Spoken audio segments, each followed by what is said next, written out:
It's great to be with you today and hard to follow Caleb. It was a great speech, and we have very similar topics. The main difference, though, is mine is 47 minutes long. That's a joke. Just kidding. The board is behind me, which is why they're all going to tackle me if I were actually telling the truth. Congratulations, graduates and family. This moment is no small thing. You've crossed a threshold into a world full of possibility and noise. A world that promises you everything, infinite information, endless entertainment, and countless ways to define yourself. But here's the truth. Your legacy won't be built on what you consume or how clever your posts are. It won't be on your job titles or the hobbies you love. It will be built on who you love and who shows up when you cross the river. Now, let me explain what that means. How many of you have seen the movie Big Fish? All right, just a few of you. It's one of my favorite movies. Jason back there has my back. In the film Big Fish, Edward Bloom is a man who tells these tall tales of giants and werewolves and witches and improbable adventures. And his son is a little more literal in life. And he's constantly frustrated by these exaggerations. He wants to know his dad. He wants the facts of his dad's life. He doesn't want these fables. But as the main character, the father, Edward, nears the end of his life, Will begins to see that while the details were embellished, the heart of these stories were real. They were rooted in people. And at the end of Edward's life, all these characters, all those lives that he touched, come to say goodbye as he gathers at the end of his life. And Will realizes that the truth wasn't in the size of the stories. It was because it was full of connection. And when he was carried to the river, he transforms into this big fish. But he's surrounded by all the people that he touched and all the people that he loved, and he was not alone. Now, I had a realization watching this movie several years ago. I was going through a period where I was feeling very overwhelmed by current events. Does anybody recognize that feeling? The ending taught me a powerful lesson in shrinking our field of vision to serve the people around us, to serve our circle of people. Our sphere of influence is where God has called us to work. It is the people around us. And there are no doubts that the events that happen in China, Washington, D.C., Florida, or Southport are important. But are we called to shape those events? I think we're often trying to find meaning in sharing our opinions about these world events, and we neglect the actual people and places around us that God has called us to transform. No one in this room is guiltier of that than I am, I can assure you. But this has left us more divided as a country, lonelier than many of our parents and grandparents. And while technology has been a blessing, it certainly is a contributing factor. And it is deep distraction of the work of the kingdom. It's a great irony of our age that while we are better connected than ever before, your generation especially, you're the loneliest generation.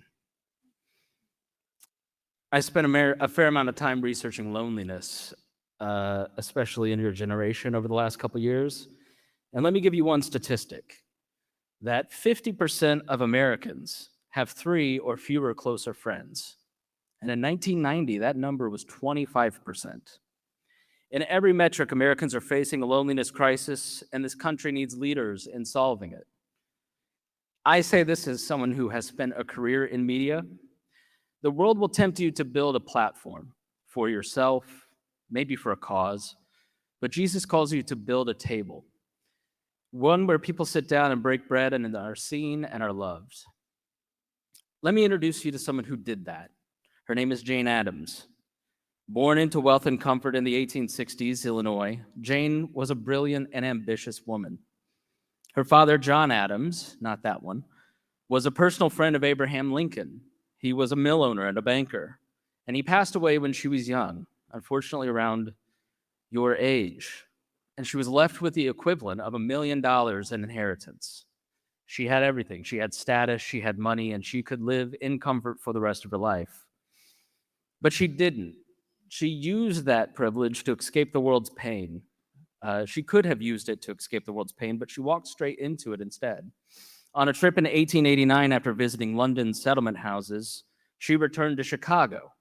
Now, Chicago in 1889 was a pretty gruesome place. It was the stockyards. If your parents or your curriculum had you read Upton Sinclair's The Jungle, that's the world that she walked into.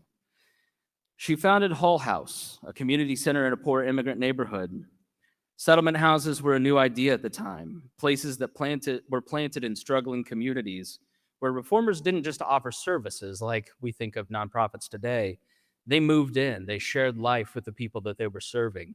They set up houses, and it wasn't just poor relief. It was intellectual stimulation, education, healthcare, job training. And the key of it was proximity and presence with the people. The message was, we're not above you, we're here with you, sitting in your struggles. Now, at a time when most women could only be teachers by trade, she made the Christian countercultural choice to move in next door to people that most of her class avoided. It wasn't glamorous and it didn't make headlines every day, but Hull House became a refuge, offering education, art, medicine, childcare, and that mission lasted until roughly 2012. So her presence reshaped an entire area. Hull House became a model for over 400 settlement houses across America. She helped pioneer the field of social work, fought to end child labor, and advocated for safe working conditions, public sanitation, and education reform. She ended up co-founding the ACLU to defend civil liberties, and in 1931, she was the first American woman to win the Nobel Peace Prize for her commitment to peace and justice. She didn't just serve poor and immigrants in her area, she dignified them. And she believed that loving your neighbor meant not just meeting needs, but changing systems that created the needs in the first place. Now, it's easy to listen back to someone's legacy and be intimidated, especially when somebody won a Nobel Peace Prize and started out with $1 million. But we have the power of perspective to look past that and see the culmination of 100 little decisions every single day by Jane Addams to make a difference. Your calling, like Jane Addams, isn't far off or abstract. It starts right where you are. It starts with a decision to be present, to engage the world in front of you instead of drifting through it or escaping from it. One of the people that best lived this kind of calling was a man named Abraham Kuyper. Being homeschoolers, maybe some of you have read Kuyper. Kuyper wore many hats. He was a pastor, a theologian, a journalist, and eventually became prime minister of his country, the Netherlands. But what made him remarkable was his conviction that faith could shape everything in life. He looked at the world, not just the church, pews, or prayer closets, and said, that belongs to God too. He once wrote, "There's not a square inch in the whole dominion of our human existence over which Christ, who is sovereign over all, does not cry mine." In other words, your whole life matters. Not just your spiritual life, not just your work, not just friendship, not just your vote. Your calling isn't something you stumble into. It's something you build every square inch at a time. I find in our day and age, especially when we're younger, it's common to think that something is happening to us, that life is coming at us. And this is a decidedly secular view of our existence that robs us of the power of the gospel to transform our lives and communities. Kuyper believed something quite opposite. He was intentional about moving his beliefs from his mind into action. He founded the Free University of Amsterdam so students could think Christianly about every field, not just theology, but law, journalism, science, and maybe some of the fields that you are all going into. He started a Christian newspaper, believing the public square needed voices rooted in truth and compassion. He launched a political party, not to seek control, but to serve, especially the working class and the poor. He ran for office to prove that faith and public life are not enemies, but they belong together. And Kuyper didn't do this to impose his beliefs. He believed in an idea called pluralism, the idea that convictions can coexist in a free society with each other. And his vision of public life wasn't domination. It was about building a community where principled people could disagree and still seek the common good together. When Christ is king, we don't coerce. We build hope with each other. Now, he didn't, as I've said, retreat from culture. He engaged it with confidence to win it over, winded over through hundreds of thousands of gospel-powered decisions made across society in every single area. He believed that when Christians step into their vocations with humility, conviction, and the gospel, the world begins to look more like God's kingdom. Kuyper emphasized that faith isn't confined to private spirituality. It expresses itself through concrete action at work, at home, in relationships, and that loving our neighbor isn't theoretical. It's a daily choice to walk across the street and shake hands with your neighbor, the forgotten, and build lasting institutions of compassion and care. And those daily choices can eventually build into something special. While they resisted conformity and embraced transformation, they called us to be countercultural. And in this day and age, we are countercultural as Christians. Not through loud protests, but we achieve it through quiet, consistent actions of grace and truth and mercy. Both figures remind us that institutions matter. Jane Addams built Hull House not for fame, but for her community. Kuyper founded schools, newspapers, and lasting change came from nurturing those strong institutions in their time. So what is an institution? It's simply a group of people working together for a common purpose. A school exists to cultivate minds, a church to nurture souls, a business solves problems through profit, a nonprofit solves problems with compassion, a government upholds justice and order, and most importantly, a family exists to nurture individuals, to pass down values, and to love each other through life. You're called not to withdraw from society, but to actively build one of these institutions, to invest in your lives in creating communities where love, truth, and mercy flourish. And when your story is complete, it won't be your follower count or accomplishments that matter or that define you. It will be the lives of the people that you touched, those who stood by your side.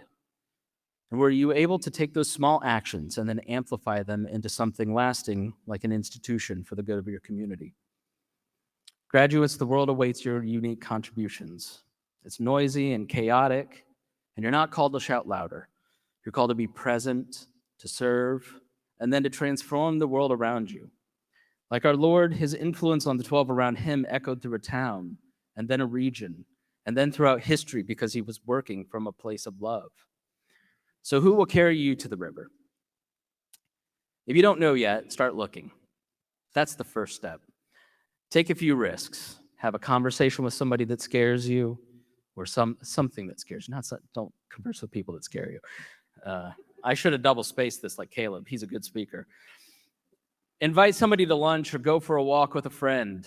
Spend time with each other, and be intentional about that as you get older, because this is your best chance of friendship. The older you get, and 3 kids, it's a little harder to get together. Join a group that shares your values, or start one, and make friendship a core value in your life, not just in this time period, but throughout it. Because as we stand on the edge of artificial intelligence, which will bring about change at a pace that we can't even imagine at this point, the most important investment that you can make is in your future is by grounding it in relationships. Find people in your life who echo that famous C.S. Lewis quote, "Friendship is born at the moment when one person says to another, 'What? You too? I thought I was the only one.'" But you have to choose it first. You have to make the choice to make friendship a core value. As Stephen Covey writes in The 7 Habits of Highly Effective People, begin with the end in mind. You have the benefit of beginning with your end in mind. I'm halfway through. Some of us here are closer than we'd like. There are certainly things that I would do differently, and this is one of them, which is why I'm giving you this talk. Every habit is formed twice, once in your imagination and once in the real world. The lives of Jane Addams and Abraham Kuyper weren't defined by grand gestures. They didn't get to the status that they had overnight. They were built through daily choices, small and faithful decisions made again and again that were then put into action. That's how real change happens. It happens inside of us, in our families, and beyond. Now, you don't need to have everything figured out. And I remember sitting in your seat. I don't remember who gave the commencement, and you probably won't either. But I do remember feeling pretty nervous and scared about what I was going to do next. I can assure you that at 41, I'm far from knowing very much. and even farther from living up to what I spoke about today. It's always 2 steps forward, 1 step back, which sometimes causes me to still get discouraged. But when I look back on the course of my life, over these 41 years, I've continued to move forward. So just start where you are. Take chances, do the next right thing, and over time you'll look back and see that those small decisions built something meaningful and something that mattered. Thank you.